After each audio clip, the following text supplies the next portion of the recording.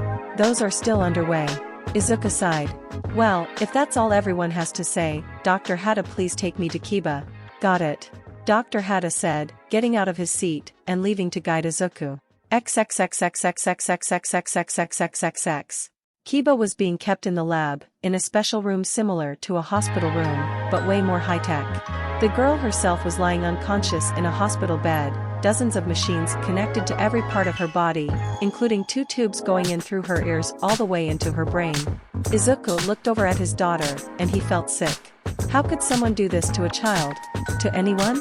And how could he have let it happen? How is the restoration process going? Izuku asked. Slow. Dr. Hata said. Her toughness and regeneration have been halting most of the progress on the surgeries. We'll have to look through Garaki's notes to make any real progress on that front. As for the chaos energy restoration, we've been a bit more successful. Kiba will have been restored. When conscious, she has control over her body again, but it's limited, and she's still in an extraordinary amount of pain. Not to mention the majority of her memories are either incomplete or missing altogether. TCH. And we're sure Aries' quirk won't work on her? Izuku asked. Not by itself. Kiba's basically undead at this point. And Aries' quirk won't have any effect. Dr. Hata explained once again. Sniff. Sniff. Both of them stopped when they noticed that Kiba was sniffing the air. Daddy? Suddenly Kiba's hand started reaching around in Izuku's direction, causing his eyes to go wide. Immediately, Izuku went to grab his daughter's hand, but Hata stopped him by grabbing his arm, causing Izuku to look up at the man with surprise and anger. What are you doing? She will rip off your hand. Dr. Hata told him. Computer, increase the dosage. The machines pumped more stuff into Kiba, slowly putting her back into a completely still state, all the while Kiba reached around for Izuku, getting progressively more upset as she didn't find him. Hata could feel Izuku's arm fighting his own, and he knew if he let go then his boss would lose a hand, if not an arm. Daddy. Kiba sniffled as she went still once more, tears leaking from her eyes. Hata let go, and Izuku's hand immediately shot over to his daughter's. I'm here, Kiba. I'm here, Izuku said through his own tears. His legs collapsed on him, leaving him on his knees, as he cried into his daughter's hand. I'm so sorry. Dr. Hata gave him a sympathetic look and kneeled down to give him a comforting pat on the back. We'll fix her, sir. I swear.